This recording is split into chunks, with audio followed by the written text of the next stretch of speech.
"You're a failure," she said without remorse. Tired of the humiliation, he filed for divorce and started from scratch. With effort and intelligence, he built his fortune. Years later, seeing him as a millionaire, she could only whisper, "I made a mistake." But before I tell you this story, subscribe to the channel for more videos like this.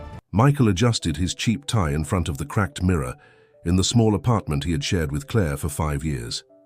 The reflection showed a 35-year-old man, dark hair already with some grey strands at the temples, tired brown eyes, and a suit that, no matter how hard he tried, betrayed his financial situation.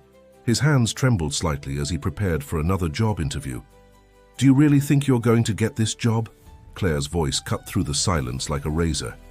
She stood at the bedroom door, arms crossed, wearing a designer outfit she had bought with the credit card that was already maxed out.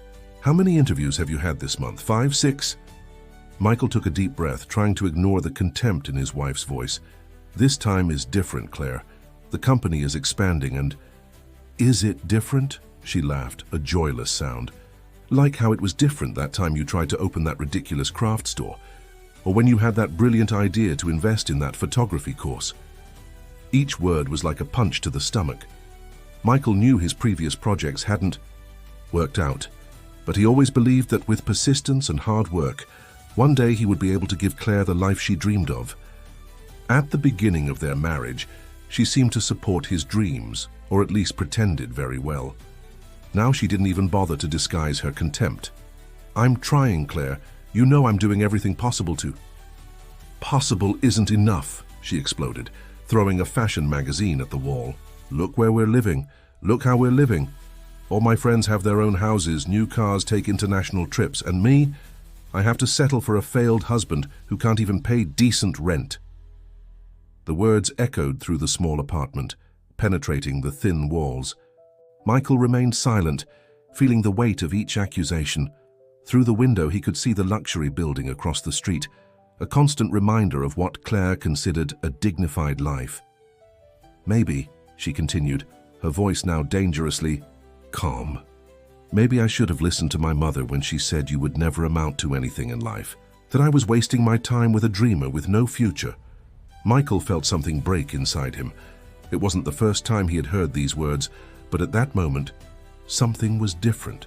He looked at Claire, really looked, and saw not the woman he had fallen in love with 7 years ago, but a stranger consumed by bitterness and an obsession with status. "You're right," he said, his voice surprisingly firm. "You deserve more than this. You deserve someone who can give you everything you want." Claire seemed momentarily disconcerted by his calmness. "What do you mean by that?" "I mean it's over," Michael replied, taking the ring off his finger. "I'm leaving today. You can keep the apartment, the furniture, everything. You're free to find someone who meets your standards." "You're abandoning me?" Her voice went up an octave, mixing incredulity and fury. "You? Abandoning me?" "No, Claire. I'm freeing myself." Michael picked up his already prepared suitcase. How long had he subconsciously been preparing for this moment? And walked toward the door. Before leaving, he looked one last time at the apartment that had been his home, at the woman who had been his love. "You'll regret this," Claire hissed, her eyes shining with hatred. "You'll realize that without me you are nothing, absolutely nothing." Michael gently closed the door behind him. In the hallway, his legs trembled and his heart beat erratically. He had only a few dollars in his wallet, an old car in the parking lot, and nowhere to go. But for the first time in a long time, he felt free. He didn't know that this would be just the beginning of a journey that would completely change his life. As he waited for the elevator, he couldn't imagine that years later, he would return to that same building under completely different circumstances, and that destiny had plans that neither he nor Claire could foresee. Michael's 2005 Corolla stopped in the parking lot of a cheap hotel on the outskirts of New York. It was all he could afford with the money he had secretly saved over the last few months, some crumpled bills representing small savings hidden from Claire. The receptionist barely looked at him as she handed over the key to room 304, a cubicle with peeling walls and a mattress that was too thin. Sitting on the edge of the creaking bed, Michael opened his wallet. Besides the few bills, he found a crumpled business card he had been carrying for weeks. It belonged to Richard Santos, a businessman he had met during one of his many failed job interviews. At the time, Richard had shown interest in his ideas for modernizing business processes, but Michael, still trapped in his life with Claire, had hesitated to accept a proposal that would require relocating. With trembling hands, he picked up his phone. It was almost 11 p.m., too late for a professional call. But desperation knows no time. To his surprise, Richard answered on the third ring. "Michael, what a surprise!" The businessman's voice sounded alert, but not irritated. "Sorry about the hour, Richard, Michael hesitated, feeling the weight of pride in his throat. "Remember that proposal for Boston?" There was a moment of silence on the other end of the line. "Of course I remember, but you said you couldn't move because of your wife." "Things have changed." Michael took a deep breath. "A lot." The conversation that followed lasted almost an hour. Richard listened attentively as Michael explained his situation, occasionally asking pointed questions. When Michael finished, there was another moment of silence. "Look, Michael, I'm going to be honest with you," Richard finally spoke. "The position I offered no longer exists, but—" He made a significant pause. "I have something different in mind, something bigger, more risky too." Michael felt a chill down his spine. "What kind of proposal?" "I'm setting up a specialized consultancy in business restructuring. The market is full of old family businesses that need to modernize, or they'll go bankrupt. I need someone who understands processes, who has an innovative vision, someone who isn't afraid to risk everything. And you think I'm that person?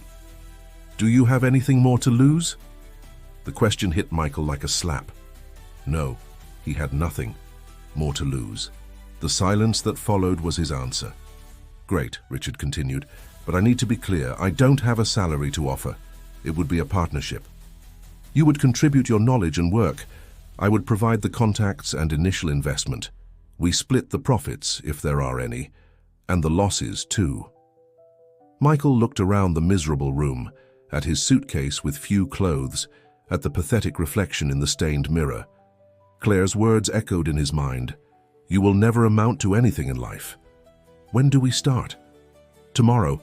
Take a bus to Boston. I'll send you the office address by message." Michael hung up the phone and lay down on the hard bed, looking at the ceiling stained with water damage. He couldn't sleep.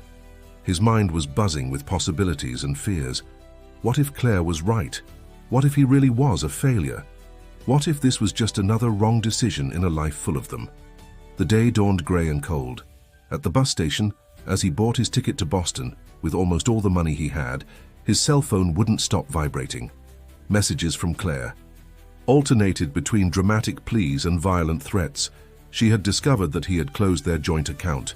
"You'll regret this, Michael. You'll crawl back when you realize you're nothing without me. Nothing." Before turning off his cell phone, Michael sent one last message.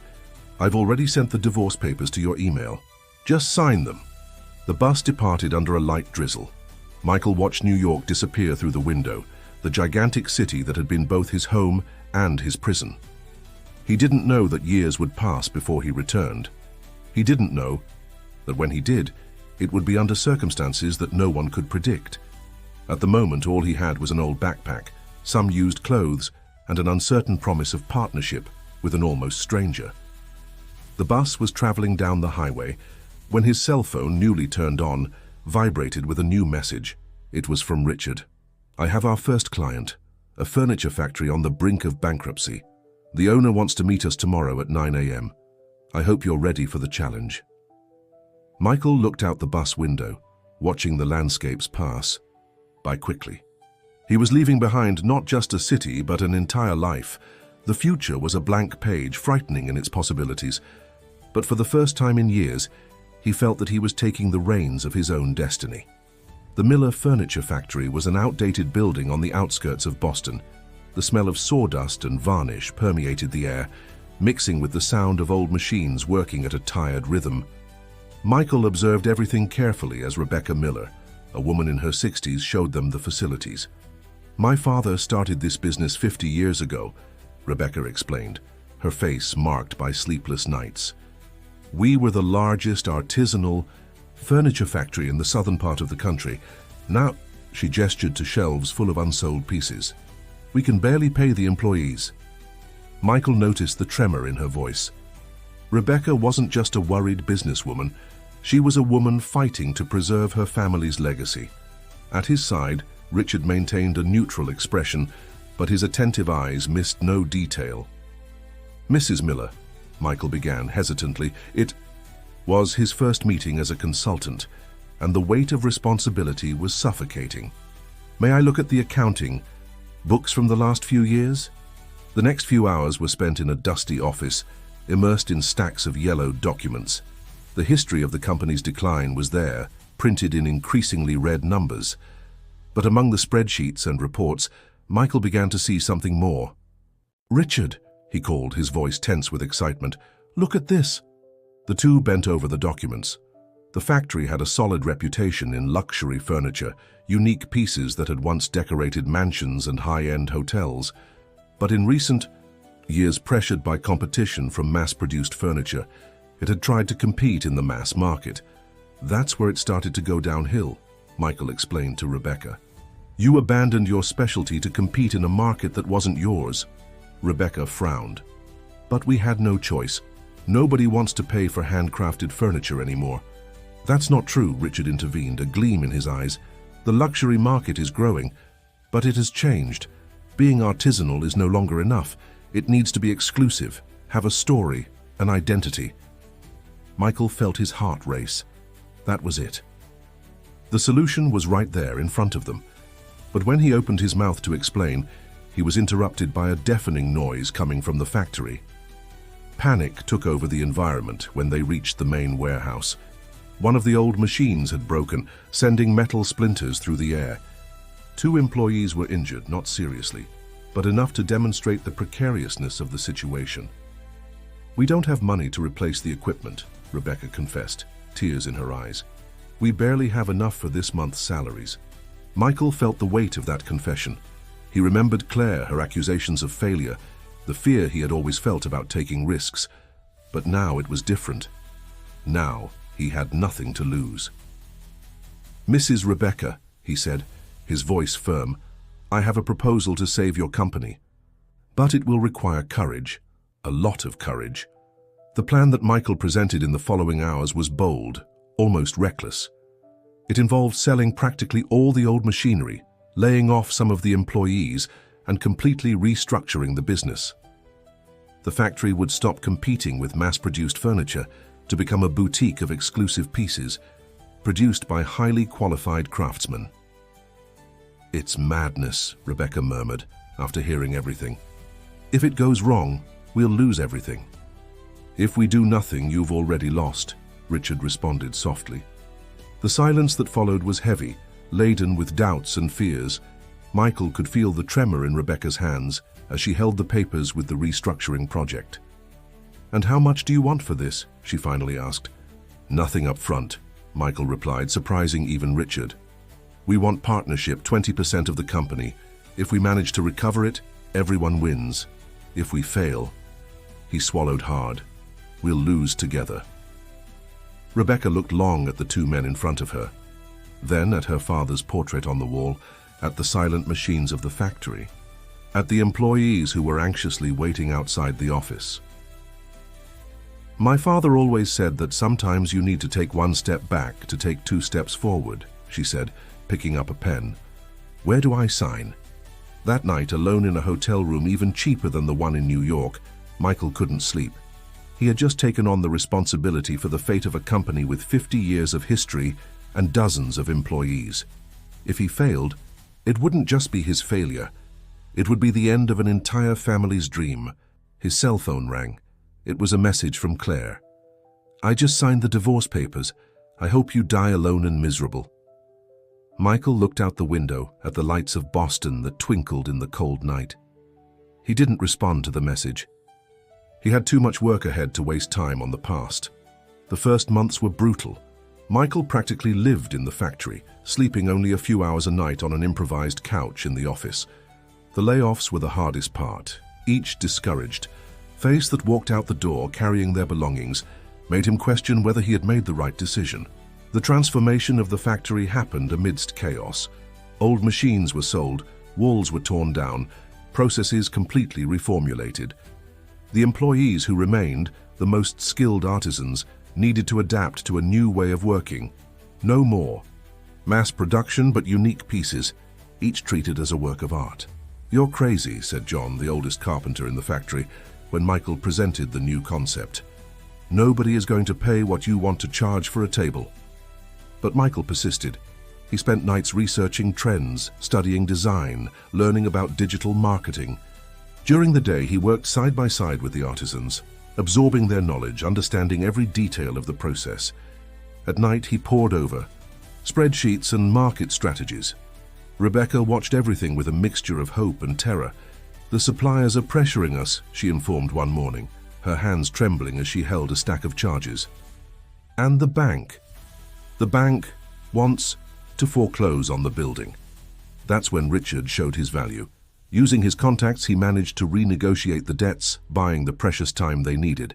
But the price was high. They had to sell another 15% of the company to a silent investor.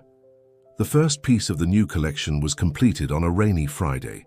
It was a dining table made with reclaimed wood, each mark and scar of the century-old wood telling a story. John had worked on it for weeks, using traditional techniques mixed with contemporary elements. "It's different," admitted the old carpenter, running his hand over the perfectly finished surface.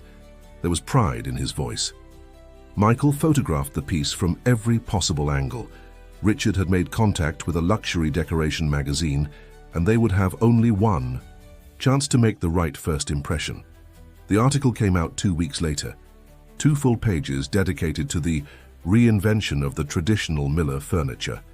The photos highlighted the artisanal details, the story behind each piece, the commitment to sustainability. The price of the table, almost 5 times higher than the factory's old pieces, was mentioned as an investment in functional art. "Nobody's going to buy it," John repeated, shaking his head. 3 days later, they sold the first piece. A week later, they had a waiting list. In a month, they needed to hire 2 more artisans. But it wasn't all smooth sailing. One morning, Michael arrived at the factory and found Rebecca crying in her office. Her brother, a minority shareholder in the company, was suing the new management, alleging mismanagement and squandering of assets. "He never worked a day here," Rebecca sobbed. "But now that we're starting to turn things around, he wants his share of the profits." The lawsuit was another blow at a crucial moment. The lawyers cost money they didn't have, and the negative publicity threatened to drive away customers. Michael spent sleepless nights, his stomach corroded by ulcers, remembering Claire's words about his inevitable failure. That's when he received an unexpected phone call. A client wanted to order complete furniture for a mansion under construction on the coast. The order would be the largest in the factory's history. "But there's one condition," the client said. "I want to personally meet whoever will coordinate the project in New York tomorrow." Michael felt a chill down his spine. New York, the city he had left behind, along with all his defeats, the place where Claire still lived, probably laughing at his supposed ruin. "I can't go," he told Richard. "The factory needs me here." "The factory needs this contract," Richard replied, throwing an airline ticket on his desk. "And you need to face your ghosts." That night, packing a small suitcase for the trip, Michael found his old wedding ring at the bottom of a drawer. He stared at the ring for a long time, remembering everything he had been through in the last few months. Then, decisively, he threw the ring in the trash. The flight to New York would be the next morning. What Michael didn't know was that this return to the city that had hurt him so much would be just the beginning of a series of events that would change his life forever. New York hadn't changed, but Michael had. As the taxi cut through the city toward the client's office, he observed the familiar streets with different eyes. The fear and insecurity that had consumed him before had given way to a quiet determination. The client's address was in an imposing commercial building in the Midtown area. Michael adjusted his tie, now of a much more expensive brand than his old ones, and crossed the marble lobby toward the elevators. In the reflection of the mirror, he saw a different man from the one who had left months ago. His shoulders were straight, his gaze firm, his clothes impeccably chosen. "Mr. Roberts?" The office receptionist greeted him with a professional smile. "Mr. Hamilton is waiting." Frank Hamilton was a man in his 50s with an air of natural authority that came not just from money, but from experience. His office occupied the entire upper floor of the building with a panoramic view of the city. "So you're the man who's revolutionizing Miller furniture," Frank said, indicating a chair. "I saw the article in the magazine. Impressive." Michael sat down, maintaining an upright posture. "We're just rescuing the true essence of the company, Mr. Hamilton." "Frank, please." The businessman smiled, picking up a folder on the desk. "And don't be modest. Transforming a failing factory into a luxury brand in less than a year isn't just anything." The meeting extended for hours. Frank wasn't just interested in furniture. He wanted to understand the process, the philosophy behind each piece. Michael passionately explained the importance of craftsmanship, about how each piece of furniture told a story. "Do you know why I asked to meet?" "You personally?" Frank asked after Michael finished his presentation. "Because I don't trust companies. I trust people. And you," he made a significant pause, "you have something rare these days, genuine passion for what you do." The contract that Frank offered was bigger than Michael could dream. It wasn't just one mansion, it was 3 properties that needed to be completely furnished. The total value would make the factory take a leap in stature. "There's a business, a dinner tonight," Frank commented as Michael put the contracts in his folder. "At the Montclair, I'd like you to come. There are people you need to meet." Michael hesitated. The Montclair was one of the most exclusive restaurants in the city, the type of place Claire had always dreamed of frequenting. "It will be an honor," he replied, swallowing his nervousness. Back at the hotel, Michael called Richard and Rebecca, sharing the good news. For the first time in months, he heard Rebecca laugh. "Michael," she said, her voice filled with emotion, "my father would be proud." At 8 o'clock, Michael entered the Montclair lobby. The atmosphere was exactly as he imagined, elegant, discreet, populated by people who breathed power and influence. Frank received him at the entrance, introducing him to a select group of business people. That's when he saw her. Claire was sitting at a table near the bar, more elegant than ever in a black dress. She wasn't alone. Beside her, a middle-aged man was sipping a glass of wine.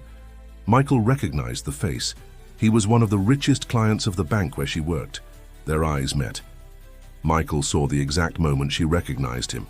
The shock, the disbelief, the anger. Claire almost knocked over her wine glass. "Do you know that woman?" Frank asked, noticing the tension. "In another life," Michael simply replied, turning his back to head to his table.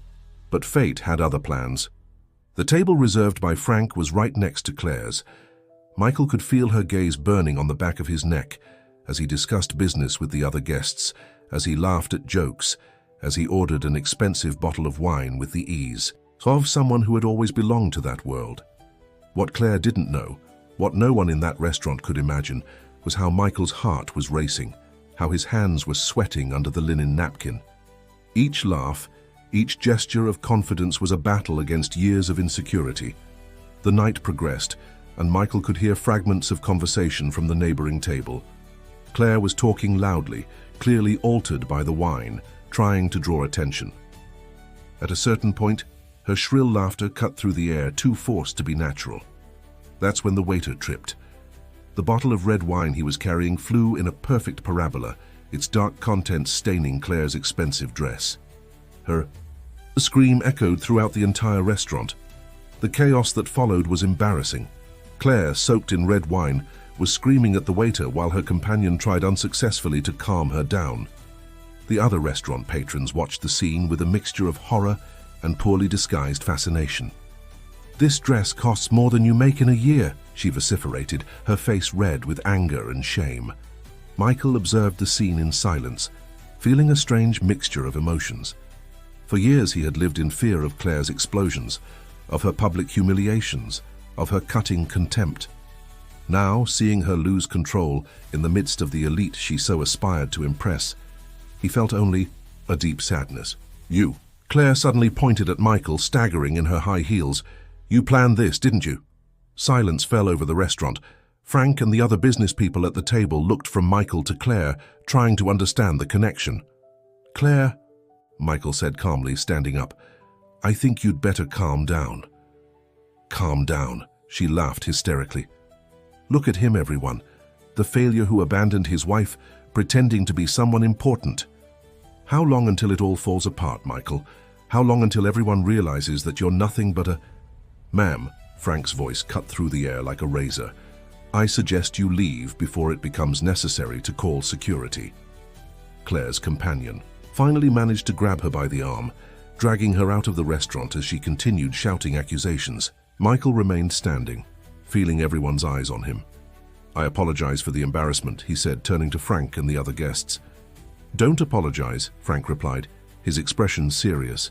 "Sometimes our greatest success is surviving toxic people." The rest of the dinner proceeded in a more subdued but productive atmosphere. Contracts were discussed, connections were made. Michael discovered that several of those present had stories similar to his, of overcoming, of difficult new beginnings.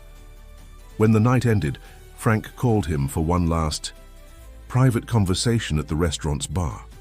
"You know, Michael," he began, twirling a glass of whiskey between his fingers, "when I researched you before our meeting, I discovered some interesting things." Michael felt a chill down his spine. "What kind of things?"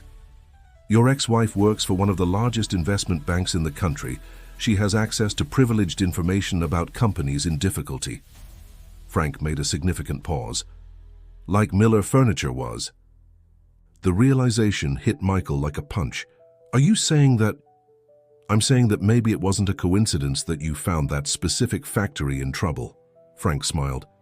"Claire probably knew about the company's financial situation before anyone else, and knowing her temperament, she probably commented on it at home without realizing it." Michael was silent, processing the information. All those nights Claire spent complaining about her work, mentioning companies that were on the brink of bankruptcy, boasting about information she shouldn't share. "The irony," Frank continued, "is that she probably provided, unknowingly, the key to your success. Life has an interesting sense of humor, don't you think?" That night in his hotel room, Michael couldn't sleep. He remembered all the times Claire had called him a failure, all the humiliations, all the contempt, and now, realizing that his own success had an involuntary connection to her, he didn't know whether to laugh or cry. His cell phone vibrated with a message. It was from Rebecca. "Michael, we have a serious problem at the factory. I need you to return immediately." The urgent tone of the message made his stomach churn. When he opened the email that Rebecca had attached, his blood froze. It was a judicial notification. Rebecca's brother was no longer alone in his crusade against the new management. Claire had joined the lawsuit as a financial consultant, claiming to have evidence of irregularities in the company's restructuring. The war was just beginning. The tension was palpable in the meeting room at Miller Furniture. Rebecca paced back and forth, holding a folder full of documents. Richard kept his eyes fixed on his laptop, analyzing spreadsheets and emails. Michael, seated at the head of the table, was rereading the judicial document for the 10th time. "She's alleging that we used privileged information," Rebecca said, her voice trembling. "That the restructuring was based on confidential banking data. And the worst part," Richard added, "is that technically she's not completely wrong." Michael ran his hands over his face, exhausted. The irony of the situation was brutal. All his effort, all the hard work of the last few months, was being threatened by information that Claire had leaked without realizing during her own rage attacks. "What can we do?" Rebecca asked, finally sitting down. "First," Richard replied, closing his laptop, "we need to understand exactly what she has against us. Michael, you need to remember every conversation, every detail that Claire might have mentioned about the factory before the restructuring." The next few hours were painful. Michael had to relive every moment of his failed marriage, every tense dinner, every argument. Claire had a habit of talking about her work when she drank, boasting about information she shouldn't share. She specifically mentioned the factory 3 times, Michael recalled, making notes. Always casually between complaints about my supposed incompetence. And did you consciously use this information? Rebecca asked softly. Michael looked at her surprised. No, honestly, I only made the connection when Frank mentioned it at the restaurant. I was so focused on surviving after the divorce that I didn't even remember these details. The silence that followed was interrupted by the arrival of John, the old carpenter. His normally serene face was tense. The employees are worried, he said bluntly. Rumors about the lawsuit are circulating. Some are talking about quitting. It was the worst possible scenario. If the most experienced artisans abandoned ship, the entire restructuring project would collapse. Gather everyone in the main warehouse, Michael decided, standing up. Now. The warehouse was full. Apprehensive. Faces stared at him, waiting for explanations. Michael climbed onto an improvised platform, feeling the weight of each gaze. You've probably already heard about the lawsuit, he began, his voice echoing in the space. About the accusations, about the risks. He paused, looking into the eyes of each employee. But I want you to see something. He walked to a newly finished table, running his hand over the perfectly worked surface. This piece, who made it? I did, replied a young artisan, Carlos. How long did it take you to make it? 3 weeks. And before the restructuring, how long did it take you to make a table? 2 days, Carlos replied, understanding the point. On the production line. Michael nodded. The difference between these 2 tables isn't just in the time or the price, it's in the meaning. Before you were laborers, today you're artists. A murmur ran through the warehouse. Michael continued.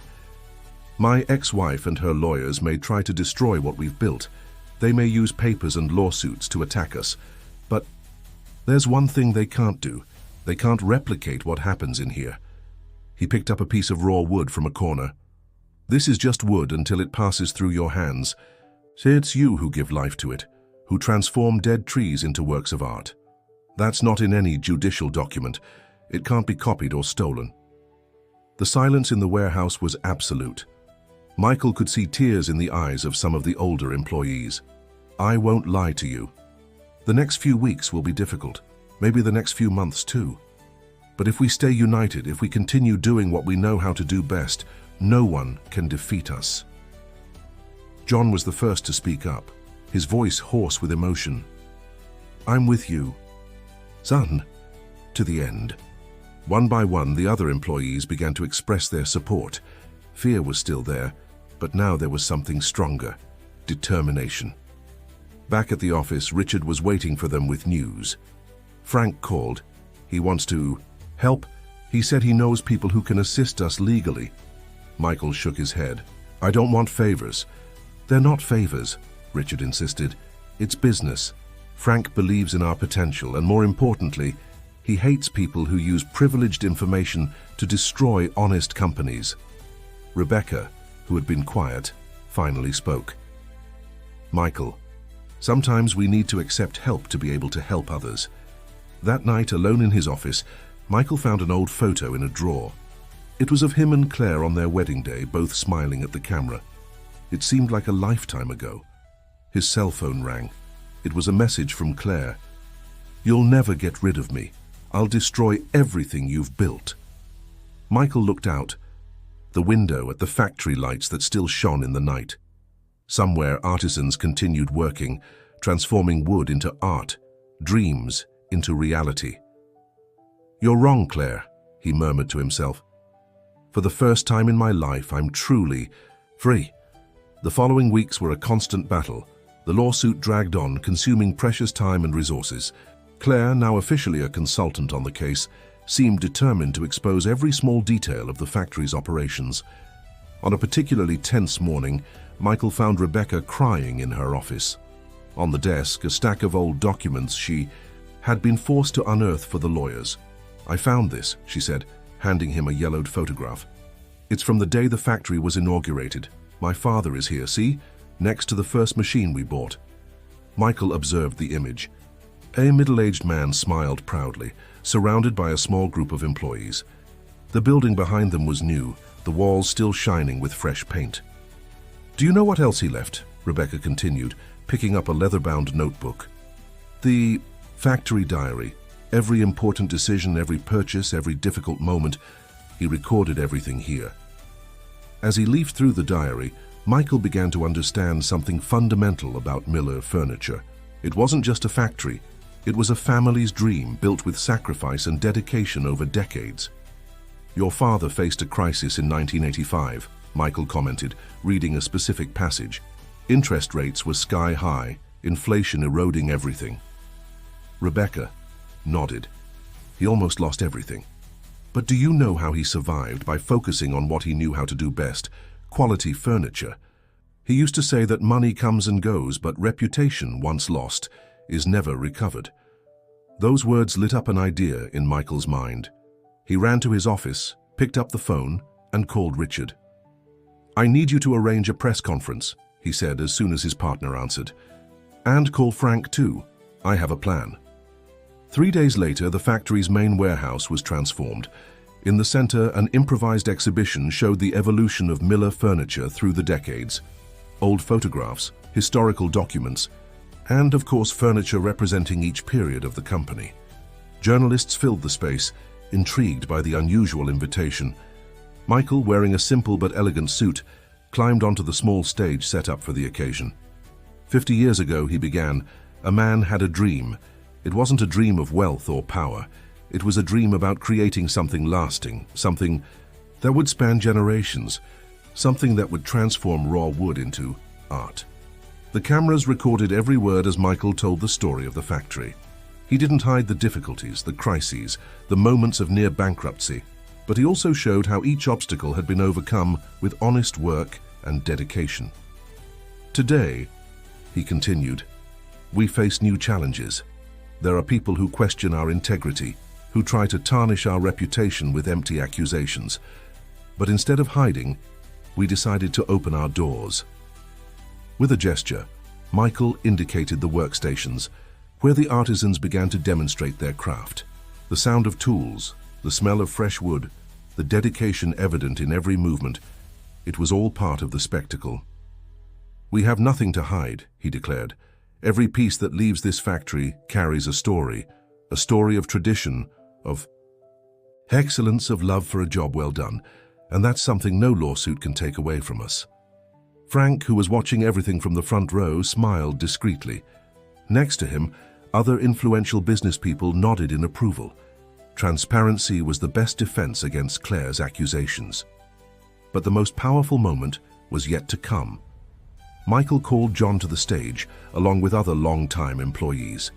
One by one, they shared their stories, their memories, their pride in being part of that family. "I've worked here for 40 years, John said, his voice choked with emotion. "I've seen this factory grow, seen good times and bad. And I can tell you, looking into the eyes of each of you, we've never been as strong as we are now." The press coverage was massive. "Miller Furniture, a story of reinvention," headlined the main economic newspaper the next day. Social media overflowed with images of artisans working, with videos of the demonstrations, with emotional testimonials. Claire watched everything on television, her face contorted with anger. Her accusations of irregularities seemed petty in the face of the human story that Michael had presented to the world. "He won't win," she hissed to her lawyer. "There must be something, some evidence we can use." But while Claire desperately searched for a way to destroy the factory, something unexpected was happening. Orders were increasing exponentially. New customers, attracted by the story of resistance and quality, were beginning to seek out Miller Furniture. The war wasn't over yet, but Michael had learned the most important lesson. Sometimes, the best defense is to show the world who you really are. On a cold winter morning, Michael was reviewing some documents when Mary, the new journalist from the decoration magazine that frequently covered Miller Furniture, arrived for another interview. Unlike the other reporters who had passed through the factory, she had a keen eye that went beyond the surface, always seeking the story behind the story. "You transformed a crisis into an opportunity," she commented, adjusting her recorder. "But you still haven't told me what really motivated you to fight so hard for this factory."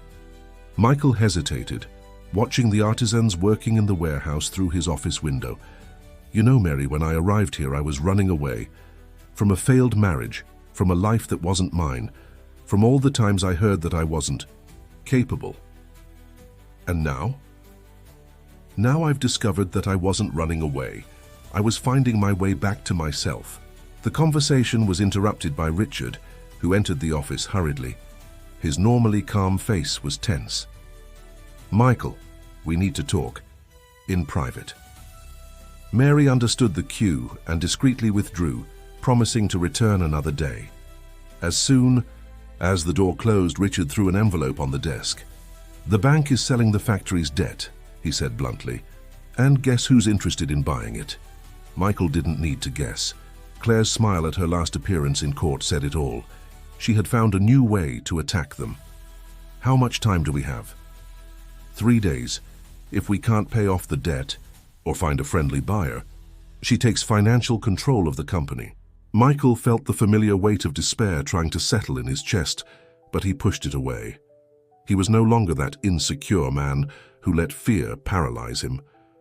"Call Frank," he decided, "and get Rebecca. We've got work to do." The next 72 hours were a race against time. Frank mobilized his contacts, Richard worked tirelessly on negotiations, and Rebecca opened all the company's books looking for assets that could be used as collateral. It was during this frantic search that Michael found something interesting in the factory's old records. A forgotten patent, registered by Rebecca's father decades ago for a unique method of treating wood. "This is amazing," exclaimed John when Michael showed him the documentation. "I remember that process. Rebecca's father developed a special technique that made the wood more resistant and beautiful. We stopped using it because it was more time-consuming, but the results were extraordinary." An idea began to form in Michael's mind, a risky idea, but one that could be their only chance. He called an emergency meeting with the core team. "We need something big," he explained. "Something that shows the market that Miller Furniture isn't just another furniture factory, but an innovation company with real value." "And you want to revive my father's patent?" Rebecca asked, her eyes shining with understanding. "More than that. I want to create a completely new line of furniture using this technique, something that will revolutionize the luxury furniture market." It was a high-stakes gamble. They would need to adapt production, train the artisans, develop prototypes, all in record time. But when Michael looked around the room, he saw determination on every face. "We'll need help," Richard pondered. "A lot of help." That's when Mary, who had found out about the situation, had a brilliant idea. What if we documented the whole process? A series of reports showing the reinvention of a traditional technique, the union between craftsmanship and innovation. The press coverage began immediately. Mary and her team recorded each step of the development, each test, each small progress. The company's social media was flooded with videos of the artisans learning the new technique, with close-ups of the first experimental pieces, with emotional testimonials from the employees. The story captured the public's imagination. It wasn't just about furniture. It was about tradition, innovation, resistance.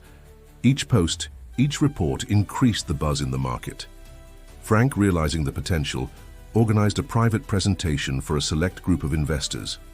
In the center of the improvised showroom, a single table made with the patented technique shone under the lights, its surface with a finish that seemed almost alive. "This isn't just a table," Michael explained to the investors. "It's the future of luxury furniture, built on 50 years of tradition." As the businessmen circulated around the exhibition, touching the pieces, examining the details, Michael observed their faces. He saw there something that Claire had never understood. True value wasn't in the price, but in the story, in the innovation, in the passion for a job well done. Time was running out. Claire and her lawyers were already preparing the documents to take control of the debt. But as the sun set over the factory on that third day, Michael received a call that would change everything.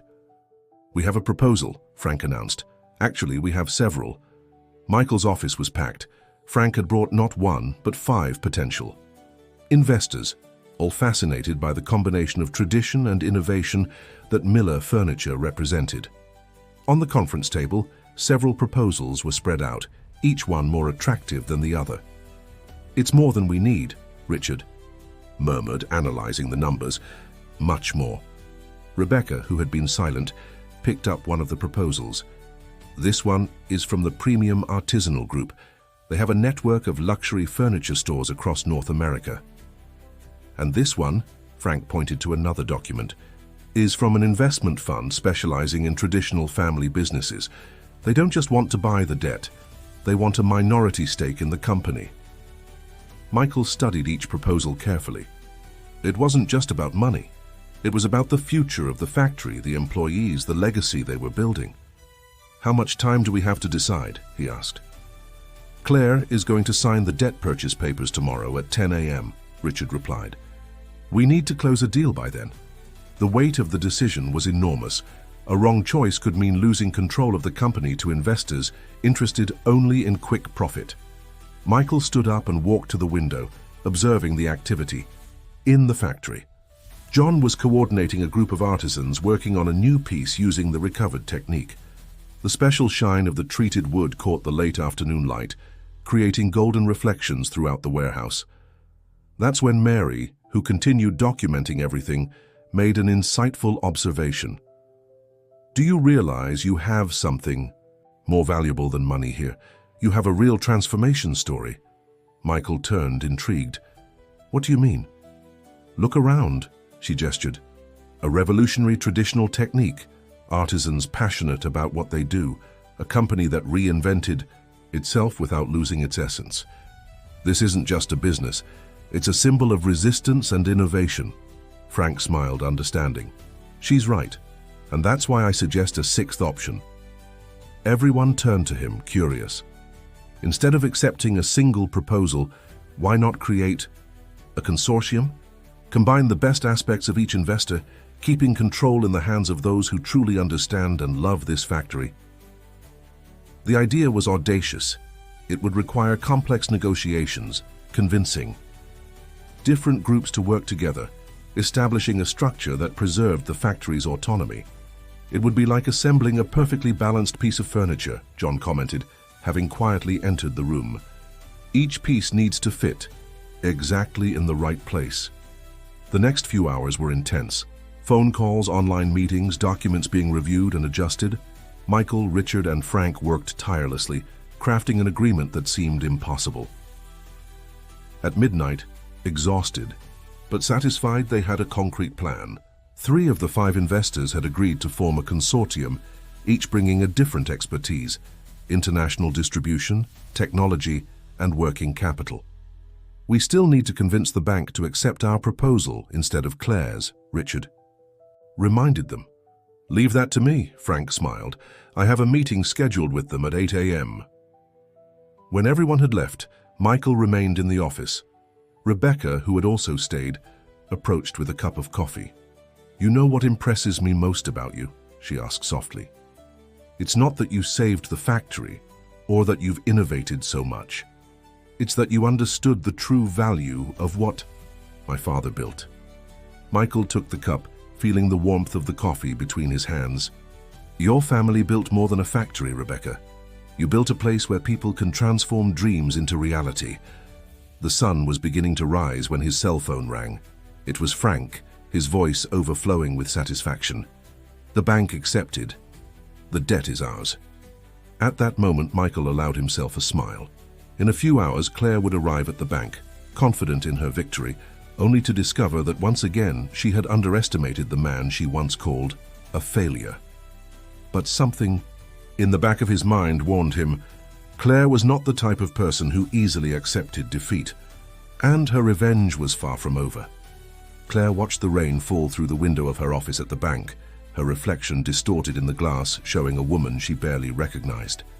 The news of losing the Miller Furniture debt to a consortium of investors had been a devastating blow, but it wasn't just the professional defeat that consumed her. It was the personal humiliation. Her cell phone rang for the 10th time that morning. It was her boss, wanting explanations about how they had lost an apparently guaranteed deal. Claire turned off the phone, her hands trembling slightly. On her desk, a letter stood out. It was a request for temporary leave from the bank, citing irregular conduct in her recent operations. On the other side of the city at Miller Furniture, the atmosphere was one of cautious optimism. Michael was meeting with the new partners, establishing the foundations for the company's future. Mary, always attentive, continued documenting every moment. "What do you really hope to achieve with all this?" she asked during a break, her recorder turned off for the first time in days. Michael considered the question for a moment. "You know, for a long time, I thought I needed to prove something. To Claire, to the world, to myself. But now I realize it was never about proving anything. What was it about then? About discovering who I really am when I'm not trying to be what others expect of me." The conversation was interrupted by Richard, who hurriedly entered the room. "Michael, you need to see this." On his tablet, a report had just been published on one of the main financial portals in the country. The headline was explosive. "Scandal.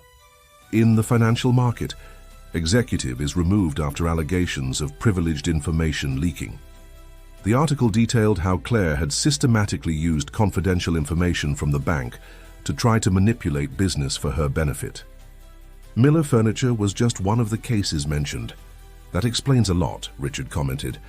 "Why she was so desperate to gain control of the factory. It was her last chance to cover up what she had done." Michael felt a confused mixture of emotions. Part of him wanted to feel satisfaction at Claire's fall, but all he could feel was a deep sadness. He remembered her at the beginning of their marriage, when she was still an ambitious young professional, before the obsession with status and power consumed her. "What are you going to do?" Mary asked, her keen journalistic instinct perceiving that there was more to this story. "Nothing," Michael replied simply. "It's no longer my battle." But fate had other plans. That same afternoon, as the rain continued to fall over Boston, Claire appeared at the factory. She was soaked, her normally impeccable appearance completely undone. "I need to talk to you," she said when Michael came down to receive her. Her voice, previously always loaded with contempt, now sounded broken. Michael hesitated for a moment, then indicated his office. The employees observed the scene with barely disguised curiosity as the two climbed the stairs in silence. In the office, Claire collapsed into a chair. "You won," she said simply. "Destroyed my life, just as I tried to destroy yours." "No, Claire," Michael responded softly. "You did that all by yourself." "What do you mean?" "Your obsession with power, with status, with control, that's what destroyed you. Not me, not the factory, not the bank. It was your own choices." Claire raised her eyes, meeting Michael's gaze. For a moment, he saw a glimpse of the woman he had fallen in love with years ago. "How did you do it?" she asked, her voice almost a whisper. "How did you pick yourself up after everything I did to you?" Michael walked to the window, observing the factory in full operation below. "I found something greater than my own ego, something worth fighting for." The silence that followed was interrupted by the distant sound of machines, of work continuing its natural course. Claire slowly stood up, adjusting her wet clothes. "I'm sorry," she said, the words coming out with difficulty, "for everything." They were words that Michael had waited a long time to hear, but now, finally hearing them, he realized he no longer needed them. "I'm sorry too, Claire. I hope you find your way." When she left, the rain had diminished to a fine drizzle. Michael watched her cross the factory courtyard for the last time, her figure diminishing until it disappeared into the mist. Mary, who had discreetly witnessed everything, approached. "That was unexpected." "Life usually is," Michael replied, a small smile forming on his lips. "But you know what I've learned. Sometimes we need to lose everything to discover what really matters." A year passed since the rainy day when Claire left the factory for the last time. Miller Furniture had transformed. The main warehouse, once full of old machines, now housed workstations where skilled artisans created true works of art in wood. It was a spring morning when Michael arrived at the factory earlier than usual. The sun had barely risen, but he already found John working on a new piece. "I couldn't sleep," the old carpenter explained, running his hand over the perfectly smooth surface of a table. "I was too anxious to finish this." Michael smiled, understanding perfectly. The piece John was working on was special, part of a commemorative collection celebrating the factory's 50th anniversary. "Rebecca's father would be proud," John commented, his eyes shining with emotion, "not just of the factory, but of how you honored his legacy." The day that followed was busy. Miller Furniture had become a success story studied in business schools, an example of how tradition and innovation could walk together. The recovered patent for the special wood treatment had revolutionized the luxury furniture market, and now they had a waiting list of months for their pieces. In the late afternoon, the factory was preparing for a special event. The launch of the commemorative collection attracted customers, journalists, and admirers of craftsmanship. Among them, Mary, who was now not just the journalist covering the factory's story. She had become a close friend, someone who truly understood the soul of the place. "Have you seen this?" she asked, showing Michael a business magazine. On the cover, a photo of him next to one of the factory's iconic pieces. The headline read, "The Silent Revolution of American Furniture." Michael flipped through the magazine distractedly. His eyes stopped on a small note in the business section. Claire had left the country, accepting a position at a small financial institution in Asia. It was her chance to start over, far from the scandals and failures. "Do you still think about her?" Mary asked softly. "Sometimes," Michael admitted, not with regret or anger, just gratitude. Gratitude? If she hadn't completely shattered me, I would never have discovered what I'm truly capable of. The conversation was interrupted by Rebecca, who approached with tears in her eyes. "Michael, you need to see this." She led him to the center of the showroom, where the main piece of the commemorative collection was covered with a cloth. With a gentle gesture, Rebecca removed the cloth, revealing a breathtaking desk. The piece combined the traditional technique patented by her father with contemporary elements. On the side, a discreet plaque bore an inscription, "In memory of Anthony Miller, the dream continues." "It was John's idea," Rebecca explained, her voice choked. "He worked on it in secret for months." The old carpenter approached, his calloused hands lovingly touching the wood. "Each piece we make tells a story," he said. "This one tells ours." Michael observed the details of the desk, each curve, each perfect joint. It was more than a piece of furniture. It was a symbol of transformation, of perseverance, of rebirth. The event was an absolute success. The commemorative collection sold out in pre-sales, and the orders kept coming. But for Michael, the true triumph was in the smiles of the employees, in the pride shining in the eyes of each artisan. When night fell and the last guests had left, Michael remained in the empty showroom. He sat at the commemorative desk, feeling the unique texture of the wood under his fingers. Mary, who had also stayed, approached silently. "So, what's the next chapter of this story?" Michael smiled, looking out the window at the lights of the factory that still shone in the night. "I don't know exactly, but for the first time in my life, I'm not afraid of the future." "Why?" "Because I finally understood that success isn't about proving your worth to others. It's about being true to who you really are." From the showroom door, John observed the scene with a wise smile. In his hands, he held a small piece of wood, the beginning of another work of art, of another story waiting to be told.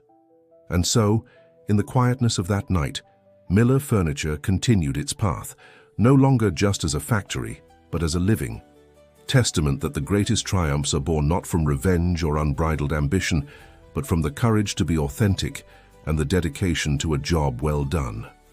Michael had finally found his place in the world. He wasn't the rich and powerful man that Claire had so desired him to be, nor the failure she had later accused him of being. He was simply himself, a man who had learned that true wealth lies in building something meaningful, something that transcends the individual and touches the lives of other people. The showroom lights slowly dimmed, but the story of Miller Furniture, like the special shine of its treated wood, would continue to illuminate and inspire for many generations to come.